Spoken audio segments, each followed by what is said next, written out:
Hello, everyone. Good evening or good day.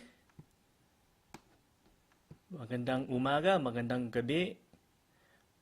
Buenos dias, buenas tardes. Welcome to another episode of the First World Manila podcast. First World Manila is the brand that makes long-term economic and urban planning and cultural revitalization interesting to Manileños and Filipinos. And we do that via vlogs and podcasts like this one and fine art. Okay, so let's jump right into today's episode. Today I will be talking. Oh yeah, by the way, my name is Ramon Rodrigo Calo Cuenca, CFA. I am the founder and director of First with Manila. Okay, uh, today I'm going to be talking about TRAIN, managing the risks. TRAIN stands for Tax Reform for Acceleration and Inclusion Act. I guess ACT isn't part of TRAIN, the TRAIN acronym, but anyways, um, I'm sure most of you have heard about this, but if not, this is basically a tax package that was passed by the Duterte administration that began earlier this year, the beginning of this year in January. Basically, it's a bunch of things. It's a raise taxes on some things but cut others. Basically, there's an excise tax, an increased tax on fuel and quote unquote sin products now, including sugar, offset by lower personal income tax, and for the poor, there's also cash transfers. So that's basically it. That's a tax package. Um, uh, so one big component, obviously, of this package is the increased tax on fuel. That's kind of got a lot of people in a row recently. So, and I'm sure you've all felt it. I felt it. My parents have felt it. For example, we were just talking the other week about how just getting around now, paying gasoline is just for the peso you pay, you don't get around as well as you did before. And although gas prices, excuse me, oil prices are rising worldwide, so hence gas prices are rising. But that's further exacerbated by this Train Act. So I wanted to talk about this because this is an important package, a tax package for the Duterte administration. Basically, the administration wants to shore up government finances so that it can further spend on things like infrastructure, basically, because obviously build is a big initiative by the Duterte administration.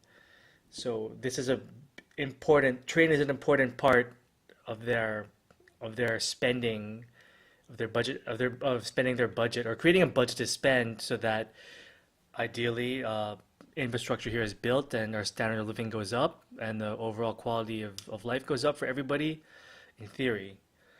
So obviously part of the financing for that might be from train. Okay, and so it's something I wanted to talk about in light of how um, obviously fuel prices are rising, and also because of something that happened last week that I'll talk about in a bit. But I will start by saying that in researching for this episode, I have learned that taxes here, just probably like in anywhere else in the world, taxes are political. I mean, how can you not be, especially for something like this? Um, for especially for something like train. Looking at the reporting that's been done on train, I mean, I was basically going through a political minefield, and I'm trying to look at the reporting and what's being said and what's being promised by the administration as with as much a politically unbiased eye as possible. Okay, so why is train in particular very political? It is because the way it's structured, it affects different sectors of society differently. So I was obviously talking about the increase in fuel. Fuel is mostly consumed by people who are relatively well off. But even for the poor, they'll still feel the overall effects of it. For example, obviously fuel costs go into everything that you buy. So an increase in the fuel tax obviously might theoretically it could be passed on to consumers all over, like even rich and poor consumers. So they feel the effects. And of course, there are the other excise taxes on other goods like sugar, for example. So that obviously has an effect on the poor as well. Um, Obviously, the government anticipated that, so there's supposed to be unconditional cash transfers from the government to the poor. Let's see, about worth 2,400 per family in 2018 and 3,600 pesos per family in 2019. So there's supposed to be there's sort of these mitigating effects. Um, but it's not so easy. I mean, that works well in theory, but in practice, there are so many things that could go right, it could go wrong. So trade is a careful balancing act for the government. I mean, for example, there was a recent Rappler article, and of course, as usual, I will put links in the description of this episode. Anyways, there was a recent Rappler op-ed by an econ person, an economist in UP, basically assessing trade so far. This is published maybe sometime last week, and he did mention the writer did mention that in the execution of trade, for example, I mean there have been several issues. Obviously, one is increasing global oil prices, which apparently wasn't anticipated by people crafting the Train Act last year. But there are also things like the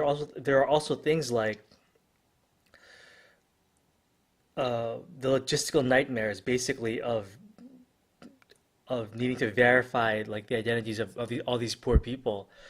There's hence a delay in the disbursement of the cash transfers needed that the poor need to make up for increased cost of living over the near term. So there's that. And the writer is also right to point out that, I mean, the per family, like the for this year, it's 2,400 pesos.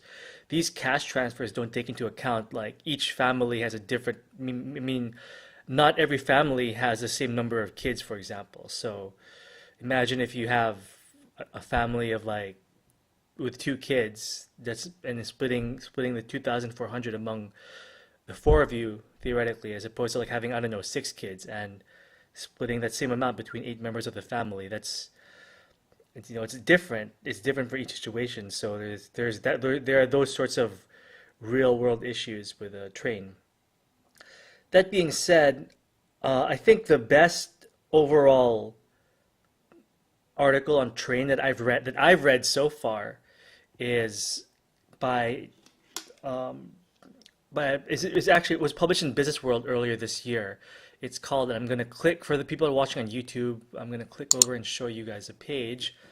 But again, links will be in the description for everyone just listening on audio. But there's a really pretty good article here on Business World, and you can access it online. It's called Assessing Train, and it's written by one of the members of a government NGO called Action for Economic Reforms, and they claim that they're independent. So, and judging from the tone of this article, I think they're fairly politically independent, so not really leaning left or right. And theoretically, for something like this, like train, where people are affected differently by its implementation, it's really good to have an unbiased opinion, as much as possible unbiased. So this is Assessing Train. Um, and this article goes over like the pros and cons of trains, and there are all sorts of compromises for it to get passed by the government. So train is a product of compromises, so we should all keep that in mind. And I know for some of us who are really feeling the brunt of increased prices, it's not so comforting, but that's a political reality, unfortunately. Now the question is what the government does. That's sort of another question, and we'll get to that at the end of this podcast. Okay.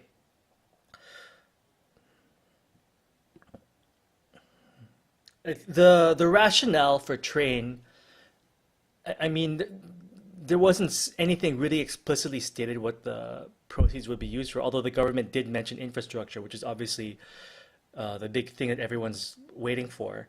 But the budget secretary, Benjamin Diokno, said, I think this was last week, I think. Oh, no, no, no. This was earlier last month.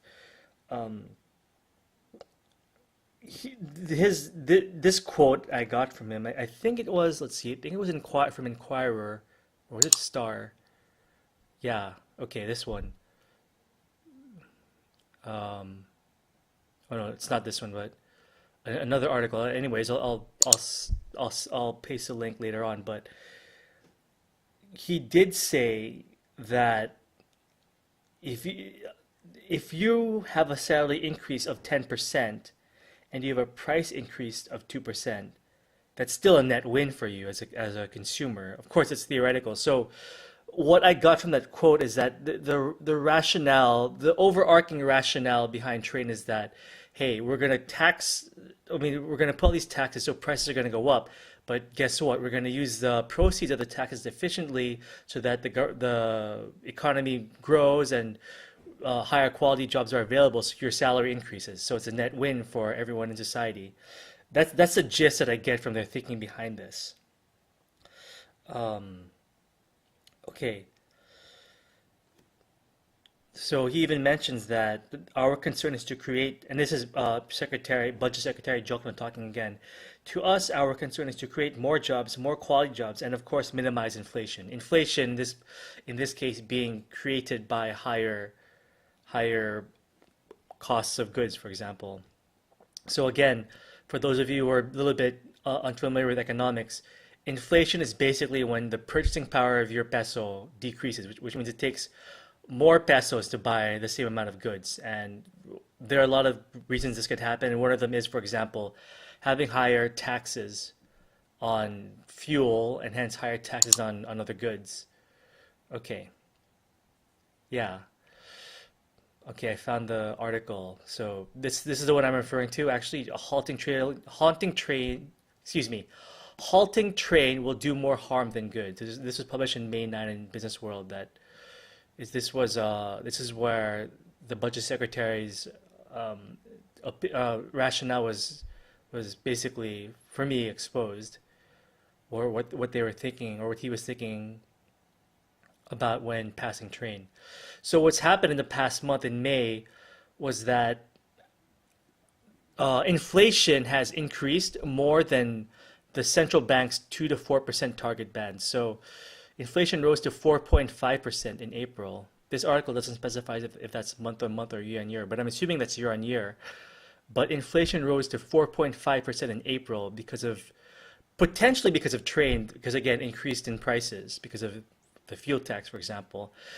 But the central bank wants to keep inflation to 2 to 4%. And if you one of the aims of a central bank in general is price stability. So the Banco Central, they want to keep inflation within a certain bandwidth. And I could get into the specifics of that, why they want to do that. But in a nutshell, basically, inflation generally happens naturally in an economy where wages are increasing and hence demand for goods are increasing. But you don't want it to go out of control because that sort of creates a problem for the economy. So that's all I'll say about that. So what's happening here is that some legislators are saying that trade should be reviewed because inflation rose to 4.5% in April, breaching the central bank's 2 to 4% target band. But again, Budget Secretary Jokno is saying that we have to stay the course. We want to improve the economy so that your salary increase of 10% offsets the price increase of 2%. That is a theory. Okay. Let's see. I'm gonna check my notes now. Where was I going with this? Okay. See, and then Mr. Jokno, Budget Secretary Jokno, is also expecting, let's see, he is expecting the government to generate about 1.1 million jobs annually in the medium term with the infrastructure program. So that's the rationale behind that. So again, we're what's happening is that the government is pinning the execution of build, build, build to really create these jobs to offset the near-term sacrifices that everyone's making because of train. Okay. Uh, what happened recently, and I kind of foreshadowed this earlier in this podcast, was that last week there was a row. Let me see if I can pull up this article. Let's see. Okay. There was a press conference last week where Budget Secretary Jokno was saying that even though fuel prices are increasing here, he mentioned that we've actually faced worse in the past when, for example, during the Arroyo administration, global oil prices hit $135 a barrel. So he's saying this during a press conference, and he says we should be less of a crybaby. So obviously there was a backlash to that. A lot of netizens posting memes of them, crying next to their fuel. If you look it up, it's pretty funny. But obviously the public didn't take that well, and the media jumped on that. Here's the thing: I don't. I mean, obviously, I don't know him personally, but it does come across what Diokno said comes across as it's a bit callous and unfeeling. But to be fair for him, he's a technocrat, not a politician. He's trained to think about things outside the realm of that are generally outside the realm of emotions. So that's that. He's trained to think about policy and not politics. But still, maybe he shouldn't have said that. I don't know. Okay. Also, following that remark, that row, Malacanang stated that the president would not call Filipinos crybabies. Let's see, what did they say? Let's just say the president does not consider the Filipinos as crybabies. This is what Malacanang says. So the president Duterte understands that how they feel. So that's that so far. So some legislators are calling for a train to go under review, but the budget secretary Diokno says no, we should continue and not be crybabies about it. And the president so far just says, I understand where you're coming from with that, to the public. I understand your reaction to that statement, basically. But he has not pulled back a train. So here's the thing. I should mention that I've actually read some of Diokno's articles before he became budget secretary, and he has some pretty convincing arguments from a policy standpoint. So we have to trust him. But the elephant in the room is once again implementation. So my opinion here is that they're really obviously, train is like, because you're compromising all these different sectors of society. You're basically juggling chainsaws, so it's a problem. And that's the first problem. The second is, even if you do get this funding, will the infrastructure, will build actually really take off the ground and be executed correctly and efficiently? That is obviously the big question. So last week or the other week, I'm not sure when, I did talk about infrastructure again, and I want to go back to this article I was referring to, or I mentioned last week, which is marking 1 year of build, build, build. Again, in business world. The writer, Ms. Wesley Uy, mentioned that even though spending on infrastructure has increased to 3.6% and exceeded its target by 19.4 billion pesos, the problem is that there have been huge delays between project approval and project execution. So again, execution, government inefficiency, etc., etc. So we always go back to this. So, and again, here I'm just going to read from this article. Thus, the promise of increased infrastructure spending must come hand in hand with correcting institutional weaknesses addressing absorptive capacity constraints, poor project evaluation and project selection, as well as tackling corruption. So again,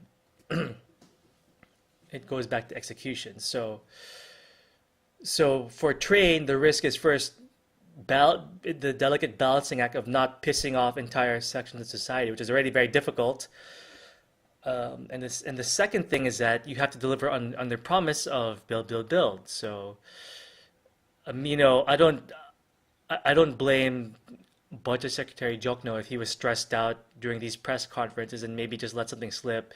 I mean, and maybe this isn't a popular opinion, but put yourself in his shoes. There's an incredible amount of pressure on him, and you say something that slips, something slips from your mouth, and the press jumps on it, and it goes on the social media and goes viral. So we should be saying something. We should be less of crybabies.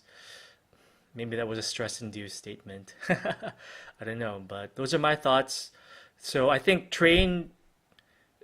I'm actually for train. I mean, it was never going to be implemented correctly, and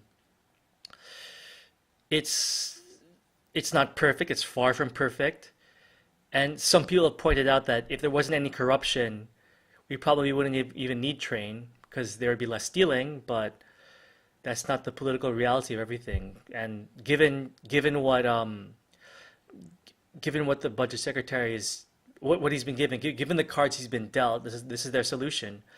So I'm generally for it, but again, the the actual execution of build has to be done. So it's not perfect. Trade is not perfect. It's a product of compromise again. But if it can finance build, and get it done, then over the longer term, it's a net win for society. But again, this is all in theory, and it's for me. I'm less worried about train itself as much as getting the infrastructure building done. And obviously, train. And again, train is not perfect. There are other problems with train, for example, which I think I should mention before I finish this podcast. Like there are some reports that some retailers have been riding on train to actually increase prices over and above the excise tax on fuel, for example. So there are things like that that have to be, that have to be taken care of. But again, is the government even capable of policing that kind of behavior? Probably not. So again, it's a chicken and egg situation. We want a richer society that can kind of police, has a strong enough government to police all these shenanigans. But to do that, we need to build infrastructure. But to do that, we need to gain more. We have to have more finances or financing. So it's sort of a chicken and egg situation in that sense. So at least we're starting somewhere. It's not perfect, and obviously the cash transfer could have. I mean, there probably should have been more thinking into it, but at least something's happening, and I hope it's executed better, or it's implemented better than, or it continues to be. The implementation of train is improved, and also obviously, of course, build. Okay, so that's it for today's podcast. The Spanish-Tagalog vocab for today is vosotros, kayo. Kayo is in you plural. Vosotros is to kayo as tú is to ikaw. So vosotros, kayo. All right. And that's it for me. And I will see you guys next week. Goodbye.